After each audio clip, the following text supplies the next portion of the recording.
अभिवादन स्वीकार कीजिए ब्रजेश मिश्रा का और आप देखना शुरू कर चुके हैं द डिबेट। बहनों भाइयों, महाकुंभ का समापन हो गया, लेकिन वो अपने पीछे एक बहुत बड़ी राजनीति भी छोड़ गया है।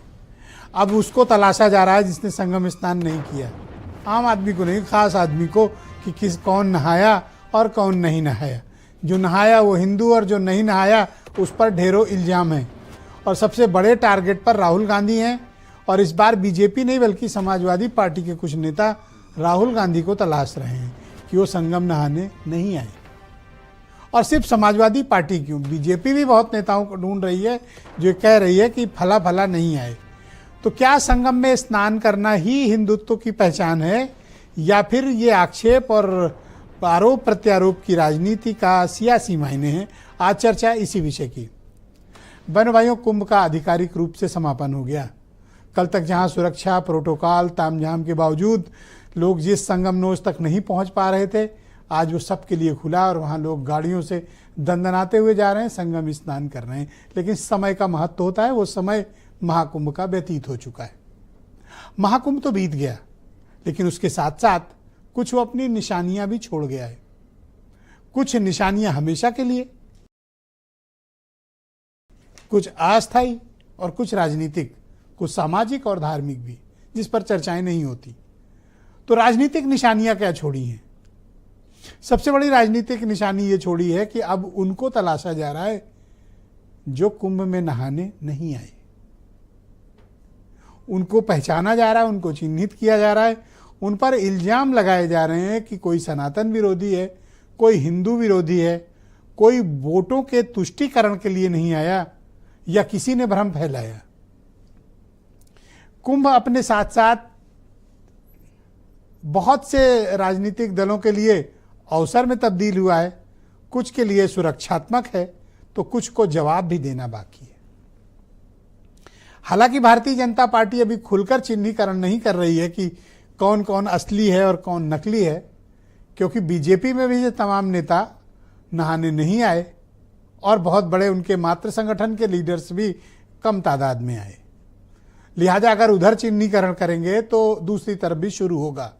लिहाजा बीजेपी अभी तो थोड़ा सा पीछे हट रही है, लेकिन आश्चर्यजनक रूप से समाजवादी पार्टी के ने उनके एक आधिकारिक प्रवक्ता ने, जो आज भी ये प्रवक्ता हैं, उन्होंने राहुल गांधी पर खुला हमला कर दिया। कहा राहुल और प्रियंका सनातन विरोधी हैं। अब कुंभ में इन्होंने श्रद्धालुओं को आने से रोका और ये हिंदुओं के विरोध में।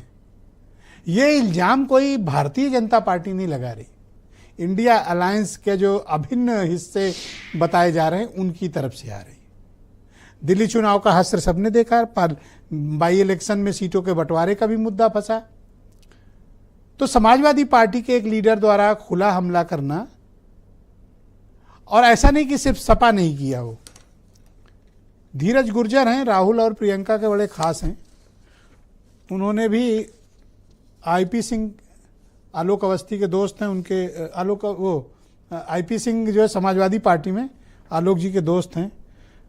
उनके जवाब में धीरज गुर्जर लिखते हैं कि ये आदमी उल जलूल बयान देकर ऐसी भाषा बोल रहा है जिससे गठबंधन को नुकसान हो सकता है और अखिलेश जी को इस पर कार्रवाई करनी चाहिए।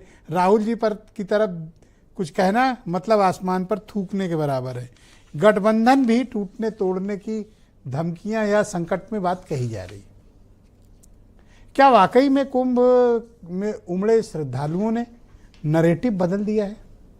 क्या मुख्यमंत्री योगी आदित्यनाथ ने सनातन की एक नई रेखा खींच दी है, और वो Rekha within party and outside party दोनों के लिए एक बहुत बड़ा लक्ष्य हो गया है?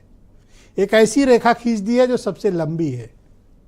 क्या ये उस बदलते नैरेटिव के कारण ये आपसी कलह है, या फिर बीजेपी इन्फोर्स कर रही है कि घूम फिरकर पॉलिटिकल नैरेटिव कुंभ में कौन आया और कौन नहीं आया, कौन नहाया और कौन नहीं नहाया, इस पर केंद्रित हो जाए? ये वाकई में श्रद्धा की बात है, या फिर आरोप प्रत्यारोप और आक्षेप के जरिए एक दूसरे से राजनीतिक हिसाब किताब करने? वैसे मैं मानता हूं कि जितने लोग नहाने आए वो सब सनातनी लोग, और वो अपनी श्रद्धा और आस्था में आते हैं। वो जब संगम नोज पर आते हैं सब सनातनी हो जाते हैं। और जब वो वापस जाते हैं अपने गांव घरों में तो वो फिर वापस जातियों में बदल जाते हैं। इसलिए यहाँ आए लोगों को पर किसी भी प्रकार का कोई क्लेम करना ये बाद में बहुत जोखिम भरा भी हो सकता है राजनीतिक दलों के लिए। तो आप कुछ स्टेटमेंट सुन लें, फिर आज की डिबेट आगे बढ़ेगी। सबसे बड़ा विषय यह है कि जो श्री राहुल गांधी जी का आपने नाम लिया, उनके बारे में कांग्रेस घूम घूम करके देश भर में प्रमाण पत्र देती थी कि एक जनेऊधारी पंडित है।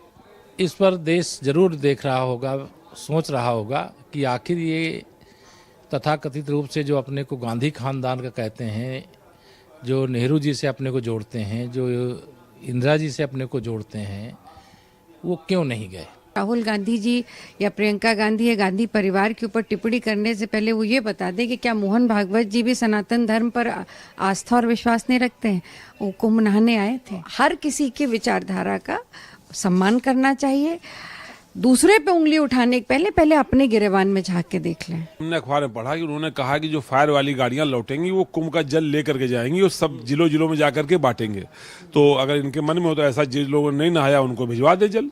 65 करोड़ तो लोग नहा ही आए हैं, कुछ जो बचे उनको ये जल भिजवा देंगे तो 100% पाप इस धरती से खत्म हो जाएगा। तो बहन भाइयों, आज की इस पर चर्चा को आगे बढ़ाएंगे। आलोक अवस्थी उत्तर प्रदेश में भारतीय जनता पार्टी के प्रवक्ता हैं, दीपक रंजन समाजवादी पार्टी से हैं, उमाशंकर पांडे कांग्रेस कमेटी के प्रवक्ता हैं, अनिल दुबे राष्ट्रीय लोकदल के नेशनल जनरल सेक्रेटरी, नावेद चिको जाने माने पत्रकार और वीरेंद्र सिंह जी हमारे स्टेट हेड। स्वागत आप सभी का। आलोक जी, कार्यक्रम की शुरुआत आपसे। तो क्या आप इस